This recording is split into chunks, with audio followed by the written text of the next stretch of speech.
सुभाष चंद्र बोस ने कहा है कि सबसे बड़ा अपराध है अन्याय को सहना और गलत के साथ समझौता करना। नमस्कार, मैं हूं छवि अवस्थी और आपने देखना शुरू कर दिया है द एंगल।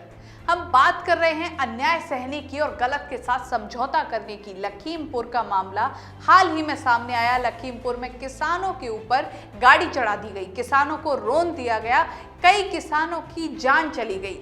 मामला है खुद भाजपा के एक वरिष्ठ नेता और केंद्रीय मंत्री से जुड़ा हुआ। केंद्रीय मंत्री अजय मिश्रा का मामला है। केंद्रीय मंत्री अजय मिश्रा का इसमें नाम आया है साफ तौर पर, और उनके सुपुत्र आशीष मिश्रा के ऊपर तो ये भी आरोप लगे हैं कि जब ये घटना हुई तो वो गाड़ी जो कि उनके नाम से है, उन्हीं का ड्राइवर चला रहा था और वो खुद उसमें मौजूद थे। खुद आशीष मिश्रा का इसमें नाम आया है कि उस वक्त वो उसमें मौजूद थे।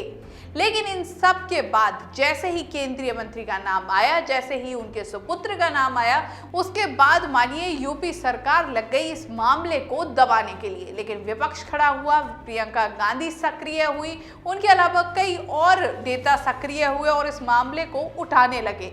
अब ये भी कहां बर्दाश्त था, अब इसको भी रोका गया, इसको भी दबाने की कोशिश की गई।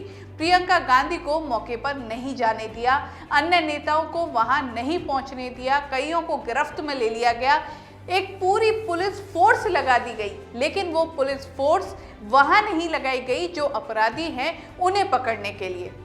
समझौता करने की कोशिश हुई, समझौते के लिए बयान भी आए हैं कि अब किसानों के साथ समझौता हो गया है। लेकिन कैसा समझौता? जान के साथ कैसा समझौता हो सकता है? किसानों पर जान पूछकर गाड़ी चढ़ाई गई। अब हम जान पूछकर आपसे क्यों कह रहे हैं, इसके पीछे एक बड़ा कारण है। अगर दोनों के बयान सुने जाएं, जो कि खुद केंद्रीय मंत्री अजय मिश्रा का बयान है और उनके बेटे आशीष मिश्रा का, अब दोनों बयानों को अगर ध्यान से सुना जाए तो दोनों बयानों में ही एक बड़ी चूक सामने आई है। दोनों ने ही अपने अपने बयान में एक बहुत बड़ा अंतर बताया है।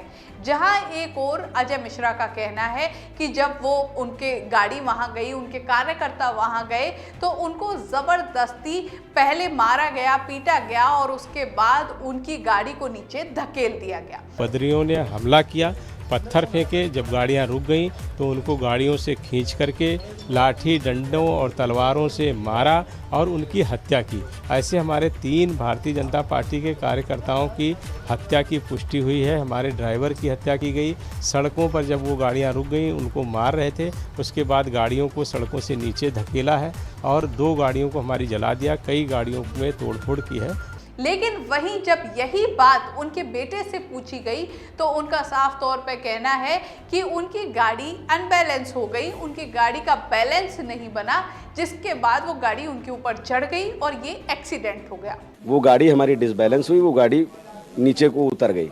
दोनों बयानों में इतना बड़ा अंतर अगर आम जनता को समझ आ रहा है तो फिर यूपी सरकार और केंद्र सरकार को ये अंतर समझ क्यों नहीं आ रहा, ये बड़ा सवाल है। इसी के साथ लगातार अब पूरा विपक्ष, चाहे वो कांग्रेस हो या फिर उसके अलावा अन्य पार्टी, सभी इसके खिलाफ खड़े हो गए हैं। ना सिर्फ विपक्ष, किसान इसके खिलाफ खड़े हो गए हैं। आम जनता में आक्रोश है कि अगर किसी केंद्रीय मंत्री का बेटा इसमें इन्वॉल्व है तो अब तक उस पर कार्रवाई क्यों नहीं हुई है, क्यों लिपापोती की जा रही है, क्यों इसे ढकने की कोशिश की जा रही है। खुद वहां से माना गया कि खुद पुलिस ने वहां पर स्वीकार किया था कि आशीष मिश्रा उस समय उस गाड़ी में मौजूद थे।